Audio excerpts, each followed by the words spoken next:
Everyone, চলে এসেছি আর একটা নতুন পার্সেল ভিডিও নিয়ে। কেমন আছো তোমরা? জানো, আমার এই ছোট্ট ছোট্ট পার্সেল ভিডিওগুলো তোমাদের সাথে শেয়ার করতে আমার খুব ভালো লাগে, বাট ডেইলি তো শেয়ার করতে পারি না। পার্সেল রেডি করতে করতে তোমাদের সাথে আজকে একটা ছোট্ট লাভ স্টোরি শেয়ার করি, চলো। আচ্ছা, তোমরা অনেক অনেক লাভ স্টোরি শুনেছো, কিন্তু এই লাভ স্টোরিটা একটু ইউনিক। মানুষের অনেক রকমের লাভ স্টোরি থাকে, অনেকের স্কুল লাভ থেকে যায়, টিনেজ, অনেকের কলেজ লাভ হয়, অনেকে কোথাও মেলাতে দেখা হলো, অনেক অনেক অকেশনে দেখা হয়, লাভ স্টোরি লাভ হয়ে যায়, তাদের কারো কারো বিয়ে হয়, কারো ব্রেকআপ হয়। বাট এটা লাভ স্টোরি একটু ইউনিক। মানে তোমরা কখনো শুনেছো যে কোনো কালচারাল প্রোগ্রামের নাটকে রিহার্সাল করতে গিয়ে দুটো মানুষকে ভালোবেসে ফেলেছে? তারা কিন্তু একই জায়গায় থাকে, দুজনের বাড়ি প্রায় একটু দূরত্ব মেনটেন, বাট এর আগে অনেকবার দেখা হয়েছে রাস্তায় যেতে যেতে, কিন্তু দুজনের মধ্যে সেই রকম ফিলিংস কোনোদিনই আসেনি। বাট যখন ওরা নাটকে দুজনের নাম দিল অ্যান্ড ডেইলি ওদেরকে রিহার্সালে আসতে হলো, দুজনকে দেখতো ডেইলি, তখন তো ছেলেটার মনে সামথিং। আর তোমরা জানো, নাটকের কিন্তু দুজনে গার্লফ্রেন্ড বয়ফ্রেন্ড রোল প্লে করছিল না, প্লে করছিল ছেলেটা হচ্ছে জামাই আর তার শাশুড়ি হচ্ছে মেয়েটা। কি ইউনিক না? চলো তাহলে শাশুড়ি আর জামাইয়ের প্রেম কাহিনী বলি। অ্যাকচুয়ালি কিন্তু ওরা রিয়েলি শাশুড়ি আর জামাই না, ওকে নাটক করছিল, ওই প্লে রোল করছিল। তোমরা আবার কেউ নেগেটিভ নিয়ে নিও না। প্রথমে তো মেয়েটার মনে কোনো ফিলিংস আসেনি তাকে নিয়ে, সে তো ছেলেটাকে দাদা করেই ডাকতো। বাট ছেলেটার মনে তো সামথিং ফার্স্টেই বললাম, লাভ অ্যান্ড ফার্স্ট সাইট হয়ে গেছে। তো এখন নাটকে মানে যেই প্লেটা হচ্ছে সেইখানে ছেলেটার যে বউ রোল প্লে করছে, সে এখন একদিন অ্যাবসেন্ট হয়ে গেছে। তো এখন ছেলেটার মনে তো লাড্ডু ফোটা, মানে ওই অ্যাবসেন্ট মানে যে বউ, তার রোলটা যে তাকে সামথিং তাকে প্লে করাবে।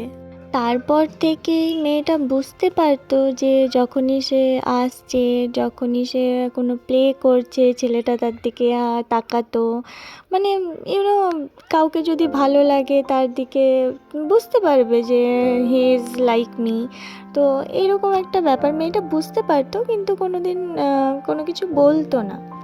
বাড়ি যাওয়ার টাইমে ছেলেটা তাকে এগিয়ে দিত, বাড়ি পৌঁছে কল করতো ছেলেটা যে তুমি বাড়ি পৌঁছেছো। মেয়েটা সবই বুঝতে পারতো। এই করে গোটা 1 মাস চলে। তারপর যখন নাটক হবে, তার আগের দিন লাস্ট রিহার্সালের দিন, ছেলেটার তো খুব মন খারাপ, কারণ তারপর দিন নাটক হয়ে যাবে, মেয়েটাকে আর এইভাবে ডেলি দেখতে পাবে না, কথা হবে না, এগোতে যেতে পারবে না। তো কি করবে এই ভেবে ছেলেটা প্রপোজ করেই দিল, বাট সামনাসামনি না, ফোনে প্রপোজ করেছিল। তো মেয়েটা বলেছিল না এরকম হবে না, ভয়ে বলেছিল এইসব হবে না, তুমি যদি বন্ধু হিসেবে থাকতে চাও তাহলে আমি থাকতে পারি। বাট ছেলেটা তো বন্ধু হিসেবে থাকতে চায় না, ছেলেটা সরাসরি বলে দিল আমি যদি থাকি তাহলে তোমাকে বিয়ে করব, বর হিসেবে বয়ফ্রেন্ড হিসেবে থাকবো, বন্ধু হিসেবে একদমই নয়। তাই বলে ফোনটা কেটে দিল।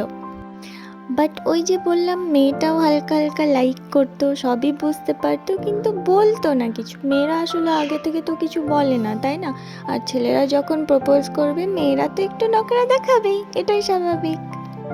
বাট ছেলেটা ফোন রাখার পর যখন মেয়েটা আবার হ্যাঁ বলার জন্য তাকে ফোন করলো, তারপর থেকে ছেলেটা আর ফোন তুলছিল না, আর ফোন রিসিভই করছিল না।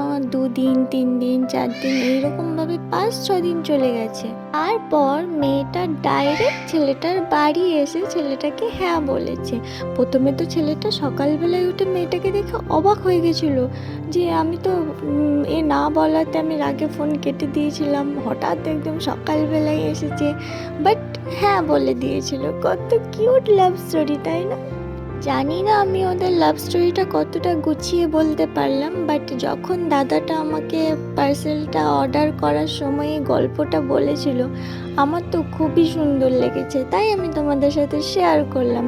বাট আমি অতটা গুছিয়ে বলতে পারিনি, বাট বলার চেষ্টা করেছি। আর তোমরা তো দেখতেই পেলে আমি পার্সেলে কি কি দিয়েছি। অ্যান্ড এই যে যে ওয়াচটা দেখতে পাচ্ছ তোমরা, ফার্স্ট ট্র্যাকের স্মার্ট ওয়াচ, এটা দাদাই আমাকে সেন্ড করেছিল। পার্সেলটা অর্ডার করার সময় দাদা নিজে এসে দিয়ে গেছিলেন যে পার্সেলের মধ্যে এটাও যাবে। এর জন্য এখানেই শেষ, নেক্সট কোনো পার্সেল ভিডিওতে দেখা হবে। ওকে, টাটা।